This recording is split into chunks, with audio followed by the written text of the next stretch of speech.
La ciudad de Manchester ya es azul y su rey un español. Pero no era siempre así y no así mucho pertenecía a otro y era roja. Pero el video de hoy no comienza aquí.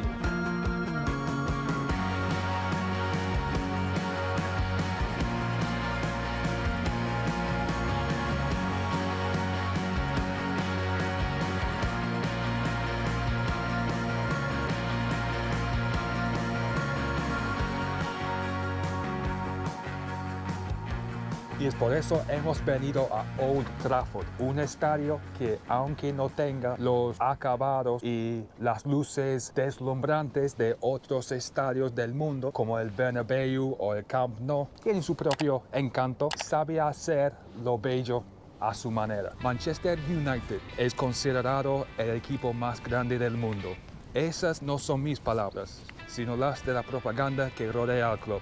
Yo soy un simple aficionado cuyas memorias se remontan a 1993, cuando United ganó la Premier por la primera vez desde 1967. Vería al club ganar 12 ligas más, 6 copas de la FA, 2 Champions y mucho más. Muchos de nosotros hemos crecido con el fútbol y lo tenemos en nuestra sangre, pero yo llevaba 28 años de mi vida en los cuales no veía otra cosa que mi equipo ganar. Y de repente eso se detuvo. Peor aún, un rival, y no cualquier rival, sino un equipo de mi propia ciudad, había tomado el relevo.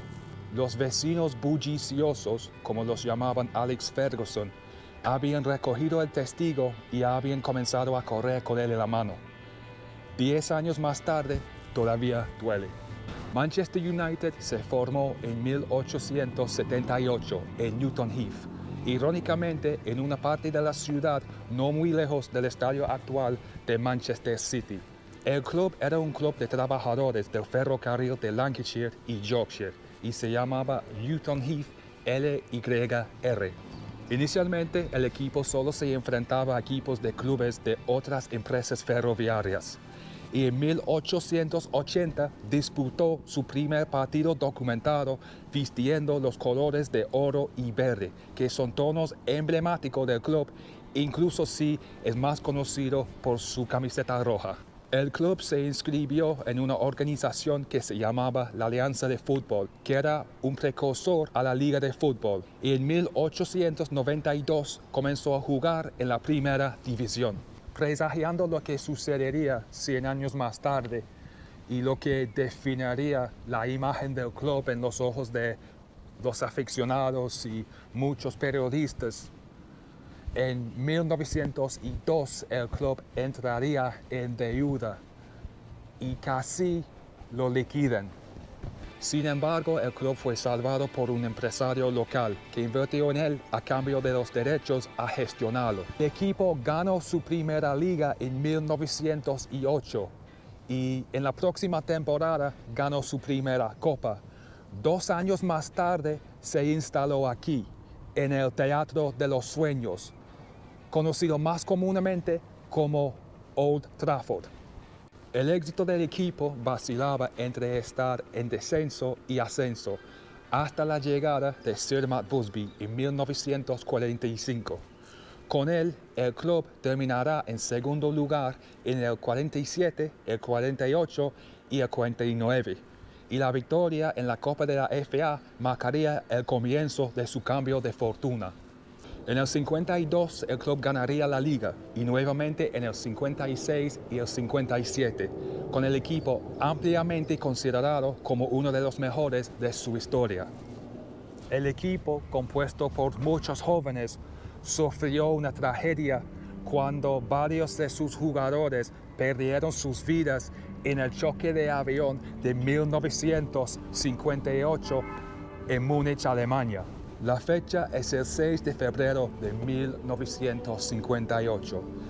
United está en camino a Inglaterra desde Yugoslavia, donde jugó un partido contra Estrella Roja de Belgrado. Fue un empate 3-3, pero United avanzó a la eliminatoria tras haber ganado el partido de ida en Manchester. El avión hace una escala en Múnich, Alemania, porque no puede llegar directamente a Inglaterra desde Yugoslavia con un solo tanque de combustible. Después de repostar, intentan despegar, pero el intento falla. Lo intentan de nuevo, pero otra vez falla. Deciden entonces abandonar el despegue y regresar a la sala de espera para calentarse y esperar que se solucione el problema.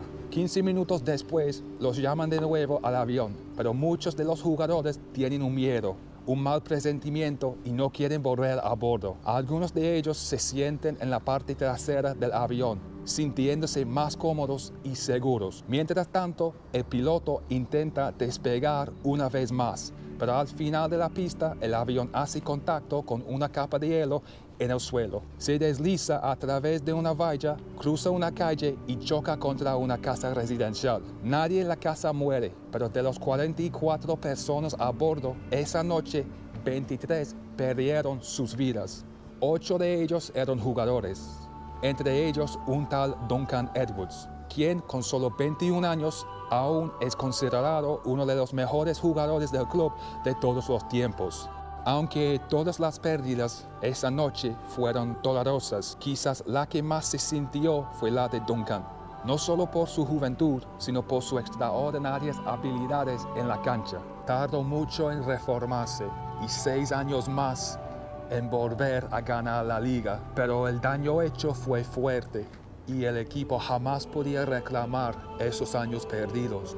Este túnel lleva el nombre de Múnich, la ciudad de Alemania. No es para rendir homenaje a la ciudad, sino a la ubicación del choque de avión donde murieron los jugadores.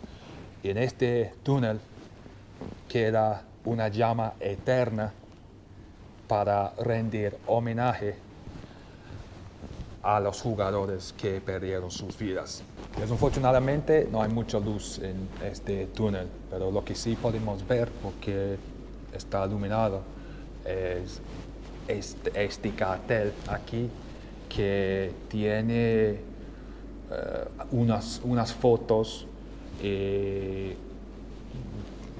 segmentos de un periódico de eventos, varios eventos de la historia del club. Por ejemplo, aquí tenemos la historia de la victoria de la Copa de Europa. Aquí habla del renacimiento del equipo, supongo se refiere a la tragedia. Algunos de los mejores jugadores, George Best aquí, Dennis Law, creo, no estoy seguro. La verdad es que no reconozco ningún jugador. Bobby Charlton, claro. Otra vez, George Best. Y así se veía el estadio antes. Aquí tenemos el nombre, Teatro de los Sueños. Todo lo largo tenemos más. Y aquí tenemos la llama eterna. No es la única en Inglaterra. También he visto una en Liverpool para rendir homenaje a las hinchas que perdieron sus vidas en la tragedia de Hillsborough en 1989. Pero es una manera común y corriente y digna para rendir homenaje a las vidas. A ver si me invitan a trabajar con ellos. Ahora que tengo 12 videos, casi soy un experto con esto, ¿no? Arriba aquí, en la parte exterior de esta tribuna, tenemos el reloj de Múnich. Yo pensaba que este reloj se habían parado a las 4:03, la hora del accidente, pero no es verdad. Todavía funciona. Pero está aquí para que las hinchas,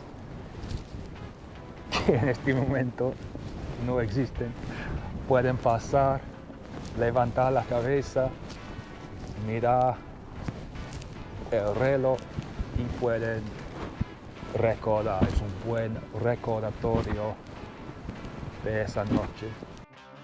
Ya antes de la tragedia, los medios de prensa habían llamado a los jóvenes futbolistas como los Busby Babes, un apodo que se derivó del nombre de su entonces técnico Matt Busby. La edad promedia del equipo había provocado comentaristas a sostener que no ganas nada con niños, algo que se repetía en los 90 cuando el exjugador Alan Hansen dijo lo mismo, refiriéndose al equipo que consistía en Paul Scholes, David Beckham, Ryan Giggs y mucho más. Lamentablemente, los de Busby fallecieron, pero los de Ferguson demostraron que su opinión estaba mal cuando lograron ganar el triplete de 1999. Manchester United era la estrella brillante de la recién formada Premier League. La Premier League se convertiría en la liga más seguida del mundo y como resultado, United como el equipo con más seguidores, por lo menos por ese entonces.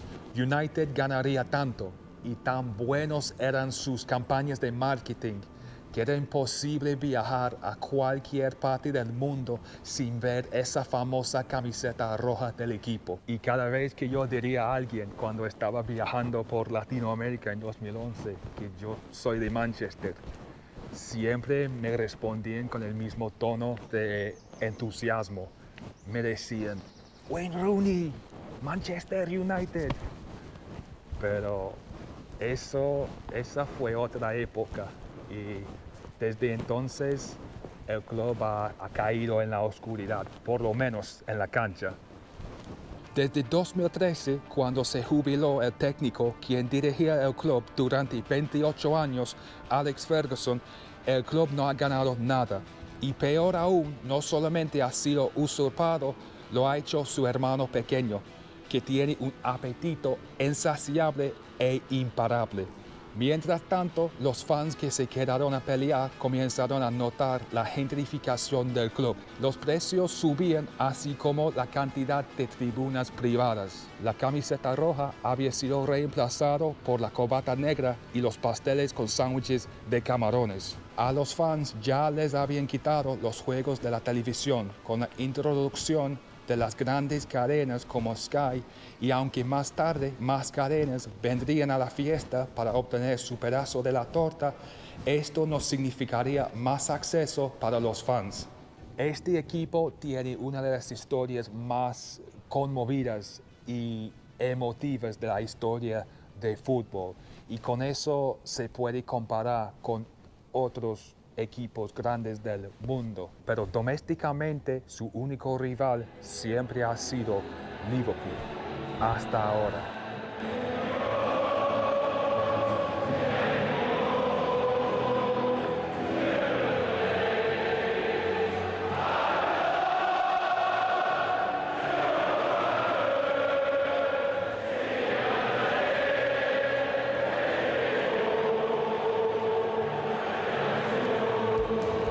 La historia de Manchester City es completamente opuesta a lo que le sucedió a United. Mientras United iba ganando y ganando hasta las estrellas, City iba perdiendo hasta tocar fondo en la tercera liga de Inglaterra. Pero cómo cambian los tiempos, ¿no? Porque lo que estamos viendo es todo lo contrario. Alex Ferguson y jugadores como Gary Neville y Rio Ferdinand no consideraban para nada City como su rival. Partidos entre estos dos equipos solían significar algo solo para un lado, el de City, porque fueron oportunidades de matar al gigante si hubiesen podido. Antes de la adquisición de City por Abu Dhabi, United veía a Liverpool como su mayor rival, digamos.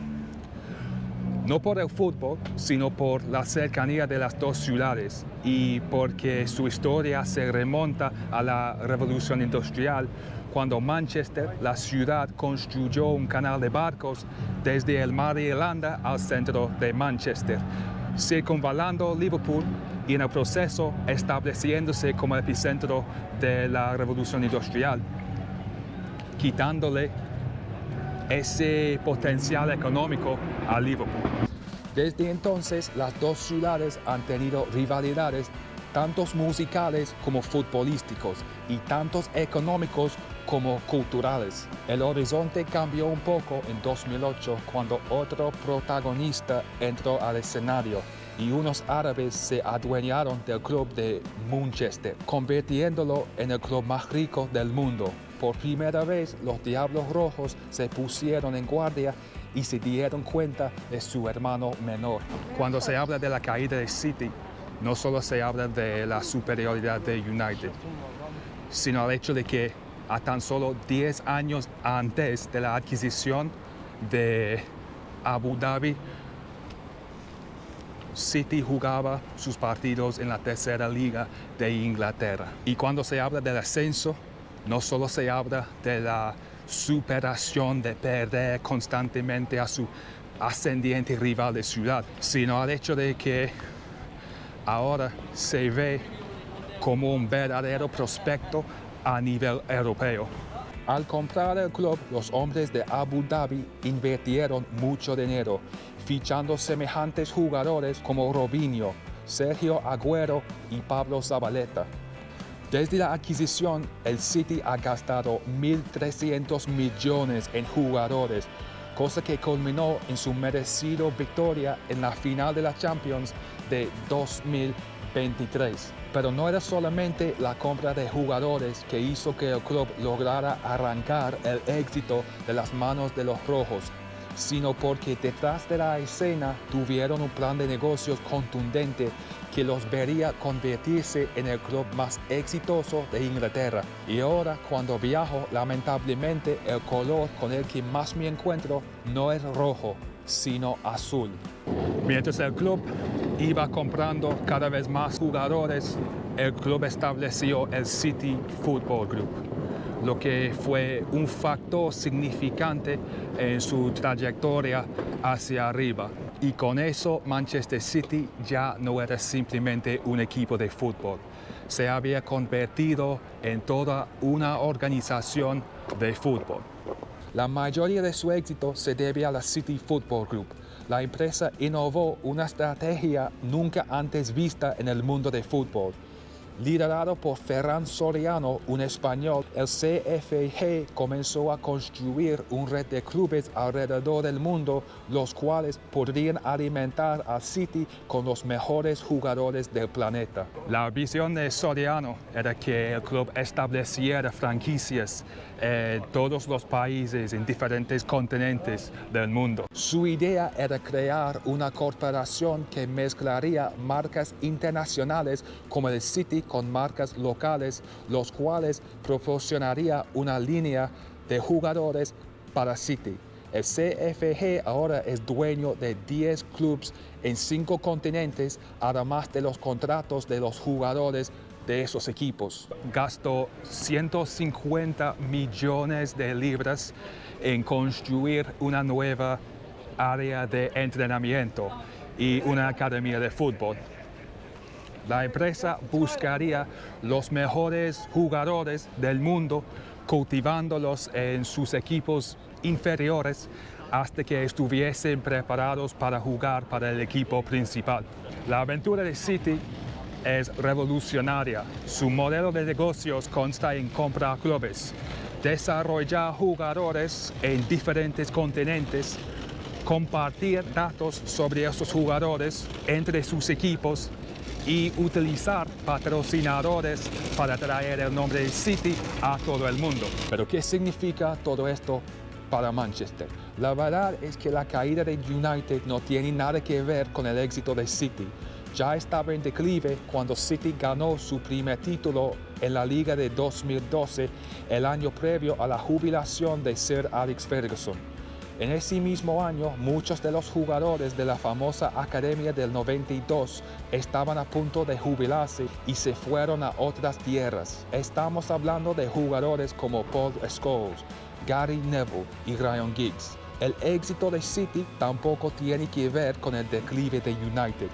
Las dos trayectorias coexisten en armonía, cordialmente saludándose mientras cruzan caminos y se pasa la corona. Pero eso no alivia el dolor por los aficionados de United, ni tampoco hace que las victorias de City sean menos dulces para los de Island. La verdad es que la rivalidad que realmente no existía antes llegó de las cenizas para dominar No solamente los partidos de Manchester, sino todo el fútbol inglés. El fútbol forma parte de nuestras culturas. No importa si seas inglés, español, argentino, mexicano, corre por nuestras venas, en nuestra sangre y nos une. Y aunque cambian los equipos, cambian de posiciones, cambian los jugadores, cambian los estadios, lo que queda somos nosotros, las hinchas, llorando, gritando, estamos ahí con nuestro equipo para siempre. Bueno muchachos, ojalá les haya gustado el video de hoy. Si es así, por favor, no se olviden, dame un like, déjame un comentario y hasta el próximo episodio de Ben con Ben. Chao.